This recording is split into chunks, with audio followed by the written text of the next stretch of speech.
Hey guys, it's 2026 and I'm finally back in the studio here. I don't know if you've seen it or not, but I definitely have seen it, and I know I'm a little bit late on this. But the new Masters of the Universe trailer just recently dropped, and full transparency, I actually already recorded this video, but there was some problems with the actual video file itself that corrupted, so I'm back here recording it again. Hopefully I do better the second time. Either way, the trailer just dropped, and I wasn't the biggest fan of this movie once they announced it, and then we got to see some behind-the-scenes photos. I thought this was gonna be a piece of crap, but I'm glad to say that now I actually have seen the trailer. I'm a lot more excited about what we're gonna see in this upcoming film, at least at this part. When trailer 2 comes out, that might be a different thing. But either way, let's talk about this trailer. So this trailer opens up with Nicholas Galitzine, who is actually playing Prince Adam, doing a little narration of his home world Eternia, where we kind of get an opening shot of the sorceress in bird mode flying through Eternia, going by Castle Grayskull, looking over the countryside, even going to the capital city of Eternia, where outside you can kind of see a bunch of monument statues of what looks like it's either the old kings, and one of them may be King Randor, but he is holding a power sword, which is kind of crazy, so it might be actually King Grayskull. So that's an interesting thing that we get to see it. But one of the things I take away from these shots is that the setting and the way that they're building out this live action version of the cartoon TV show, because it looks more Lord of the Rings-ish, and I think that's a great way for them to go. It's kind of like if we could take fantasy drawings from the book and then make them real life. I love what they're doing in this, following the Lord of the Rings kind of style for the way the earth is Eternia is kind of lived in and kind of set up. Perfect. So right now they got me really sold on this movie, but going a little bit further into the trailer, we see Prince Adam kind of detailing the story of how he actually ended up on Earth. And Earth has been a big thing about this particular movie, because the behind the scenes stuff, we kind of see him in Earth in a pink shirt with a white undershirt. We're like, they're just gonna make this dumb and stupid and into a comedy. But it looks like they're trying to set up a great way to try to say why he is on Earth, going back to the old one from the 1980s, where like the movie started in Eternia and then 99% of the movie was on Earth. This one doesn't seem that way. It looks like he's just going to tell how he got there and his way to get back. It looks like there's some type of battle or war that is transpiring while he's there, while he's a child, and it looks like that's the reason why they're trying to hide him away on Earth, which might be the reason why we don't see Randor in this trailer. Maybe in this war, does he die? I don't know, and maybe that's the reason why they need to shelter him away on Earth.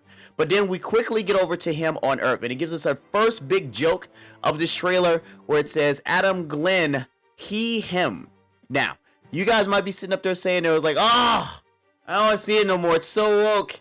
It's so woke, but calm down, people. That's a He-Man joke, because they couldn't do he/man, so they had to do he/him, which is a woke joke, but it's really a reference to He-Man. So calm down. And it looks like he's either being scolded by Human Resources or he's working in Human Resources, which is a crazy thing for Prince Adam to be doing. One of the things I did take away is that on the nameplate, it does say Adam Glenn. I was like, where'd they get Glenn from? So I had to get on the Wikipedias and search all through the deep web to find out, excuse me, that his mom, Queen Marlena, is Marlena Glenn. So I guess he has actually been sheltered away with his family, the Glenn family, and that's how he's with the last name Glenn and why he's on Earth. But it does bring me question. It was like, if that's the case, if she could just send him back to Earth, why wasn't he visiting before? Why hasn't Marlena been going back to there? And how can she just drop off years later some child that they barely know, and they were like, all right, cool, I'll take him in. Maybe he's an orphan. That sucks, though, if that's the way that they did it. But moving on. So going a little bit further in this trailer, it does look like I said, the film is not going to take place too much on Earth, because he's looking for a way to get back to Eternia. So much so, it looks like he needs to find the power sword to be able to do that. And his search for the power sword, it actually brings us to this company that looks kind of like Mattel, a Mattel toy store. And inside the Mattel's toy store, this is a big Easter egg. There is a statue holding the power sword. That statue that's holding the power sword is Vicor. And if you're a big fan of the history of He-Man, like me, the nerd over here, you would know that originally the TV show, the action figure line started as a way for them to do Conan action figures, but the deal fell through, and they had invested so much money inside of these toys that they decided, well, we're just gonna redesign them a little bit. And the Vicor character was originally just like the Conan character. They redesigned him a little bit to make him more look like our current state of He-Man and Prince Adam, but the Vicor character actually released a little bit later on, and that's the one we get to see in the big statue. Question though. In the statue, he's holding the power sword, which in the He-Man history, Vicor is a person who actually wields the power sword. How does Prince Adam know about the power sword if he was sent here as a kid? At that particular point, was he already destined to be He-Man? I don't know how exactly they're going to explain that. And if that's the case, how did he get separated from the power sword? You would assume that they would have sent him with the power sword. And not just have it floating around Earth. That is a question in there. In the background, you'll see some more Mattel stuff, some Easter eggs of some different figures and things that they've done for Mattel. Going forward, the trailer kind of jumps to Tila being there, so I assume that when he gets the power sword, that is his way to call towards Eternia for them to come pick him up. So from that point, this is when the trailer actually get good, because we don't want to be on Earth anymore, and I'm hoping that Earth is really just going to be like one act of the movie, maybe 5 minutes of the movie, 10 minutes max. I knew we get to spend the rest of the 90% of this movie on Eternia, because that's really where we want to be with this thing. Because when he gets to Eternia with Tila, that's like I said, that's when the trailer takes off. We actually get our first shot of some of the characters that are going to be referenced in this movie. When she's getting off the spaceship, we're going to see over to his left, or my right, we're going to see Idris Elba as Man-at-Arms, which is great. So happy to see this. And before you guys in the comments talk about like, oh, Man-at-Arms was not black, who the fuck cares? It was Eternia. It's Man-at-Arms. And it was like, you said that you don't want Idris Elba to play Man-at-Arms. Who cares if he's black? I don't care either, but all I will say is that he's probably going to be underutilized. That's my biggest takeaway, is that not that he's black as a character that was white, is that he's going to be underutilized. They cast Idris Elba to be in this movie, and outside of probably giving him a Rocky speech, that's probably the most we're really going to get out of Idris Elba. But looking over to the next of Idris Elba, we do have Tila again, and I think that's played by Camila Mendez, which is another great actress. It looks like this cast was cast very, very well, probably too well for what the source material is of this. Excuse me again. And then it looks like we have Cringer next to her. Now, I'm curious, are they going to do a voice for Cringer? Or are they just going to play it as, you know, alien big tiger, green tiger type deal? And then later on, when he's a little subdued and relaxed, when things are first going on with Prince Adam, but when Prince Adam becomes He-Man, he gets more courageous and ferocious, and that's when he becomes the Battle Cat. See what I did there? All right. And all the way over to the right, we got Roboto. I really didn't think they were going to do it, and it took me a minute to kind of really settle on that is Roboto. But I looked it up on IMDb, and is actually Roboto's being played by Kristen Wiig. So it's going to go two ways. It's either going to be really, really funny, especially if they figure out how to do her jokes in timely fashions, and not just overdo it with Kristen Wiig, because sometimes she can overdo it. Kind of like, not this is a bad thing, but I wanted to play it kind of like how she played Cheetah in Wonder Woman, where like she had a moment where she was supposed to kind of be awkward and stuff like that, but then she changed to fit the character. So I'm hoping the Roboto voice isn't something that's too overwhelming, but it's funny enough to have the humor in the spots. So if they're using her for the voice of Roboto, are they not going to do a voice for Cringer and Battle Cat? Maybe they feel like that's enough voiceovers for the movie. All right, but either way, going on, we get to see more characters in there, because I think it's like a superhero walk that happens where we get to see in the background, we get to see Ram Man. You got to look real hard, but he's there right behind Prince Adam, and Mechanic behind him too. Dude, they are going so deep into the Masters of the Universe lore. I want to see Sunman. I want to see Buzz Off. I want to see a bunch of stuff. What was it, Stridor? Heck, we even get to see Fisto in this trailer when they're doing the flashback to the fight that happened in the city, the capital. Fisto punching somebody. Dude, I think he was punching, which we'll get into in a second when we get to the villains. I think he was punching Spike Lord, and I was like, dude, I'm very, very excited about this. Now, I don't know who's playing Ram Man. I don't know who's playing Mechanic because IMDb doesn't have the cast listed for those two particular characters. It could just be filler characters they have in the background, or maybe they'll just reveal it later, or maybe they don't have any scenes and they're just uncredited. One of the two. But moving on in this trailer, we start to get the villains in here, and like I said, this thing has been very, very very well cast. And one of the first things we get to see is Skeletor.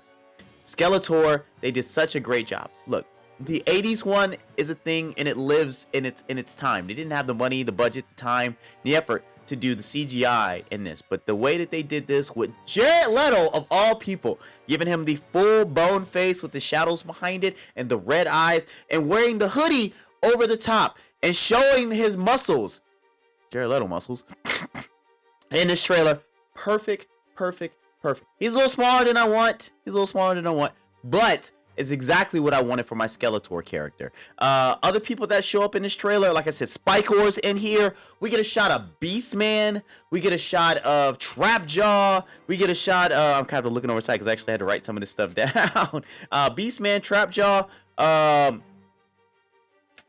Triclops on the cast. So I was going through the cast and stuff like that. I couldn't find him in the trailer, but on the cast they do have Triclops cast. So that's basically his duo, right? He's got Triclops, he's got Trapjaw, he's got Beastman, and then we also see Evil Lyn in here, played by Allison Brie of all people. Was she old enough to even watch He-Man? So was Camilla Mendez old enough to watch He-Man? Either way, I'm very, very excited about what, and her costume design looks amazing, looks perfect for Evil Lyn. I'm super excited to see what they have going on with these characters and how much screen time they're gonna get. Are they just people in cosplay? Is this actually gonna mean something that they cast these particular actors to play these particular characters? Now, let's get to the questions. First question I have about this trailer: where the hell is Orko? I know it's a very, very, very first trailer. I don't know where Randor is right now at this particular point. I'm assuming he's dead, but that doesn't mean that Orko's dead too. And Orko is a big staple of Masters of the Universe, so it would be really shocking that they did not do Orko.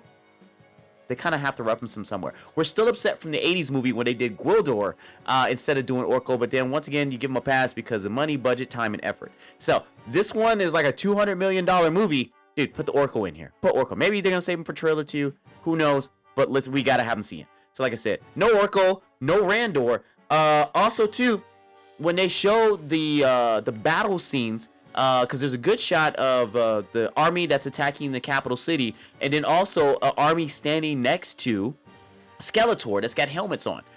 At first, I thought this might be the Snake Men, but that's a King Hiss thing. Yes, nerd alert, this guy watched a lot of He-Man stuff like that in the comics and stuff like that.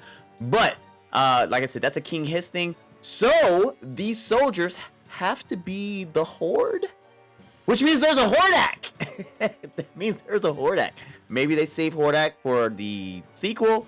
But if there is a Hordak and a Horde, then that means that there is a She-Ra out there. So that's kind of cool to know that they may be kind of sowing the seeds for a She-Ra in a sequel 2 or a sequel 3. That's kind of cool if they do something like that. I mean, they don't have to. I would be happy with not doing it. But it would explain why she had to hide him on Earth. Because obviously, Princess Adora and Princess Adam, they were twins. And if you watch the show and She-Ra and all that stuff, they got separated. She ended up being stolen by Hordak to become part of the Horde. So if that's the case, where Randor dies and she gets kidnapped, I can definitely understand why she would send Prince Adam away. Alright, so those are my thoughts from seeing the trailer so far. I felt like I talked to death on this, but please tell me what you guys thought about the trailer and more. If you're an 80s kid or somebody in the 90s who grew up watching this particular property, or read the comics or collected the action figures, tell me, is this gonna fit what you want out of a Masters of the Universe live action movie, or is this already looking like a piece of junk? Once again, trailer 1 right now. Trailer 2 might change my mind because I actually like Tron Ares in the first trailer, and that turned out to be a big waste of time. Alright, so also too, if this is the first time that you're on the channel, make sure you subscribe as well as click the notification button so that way you're aware of all the other videos that I do drop. And I haven't dropped a lot, but at least if you hit the notification button, you will know when they come out. Alright, so that being said, you guys take care. Wait, guys, are you still here? I'm glad you're still here. All right, so if you look down, I mean, it's somewhere over here. Look down. We actually have a Patreon. So if you guys watch the show and you really like what we want to do and you want to help support the show and you want to help me get an editor so I can get to sleep at night because I'm really tired and you guys see all my mistakes in the episodes. So please go to patreon.com/thegoods. Give us a penny, give us a nickel, give us $1. Just don't give us the finger. Don't do that. But make sure you do donate something because we do have some giveaways. There's posters, there's t-shirts. I'll sign something for you. Exactly. So take a look, guys, and help us out. We appreciate it.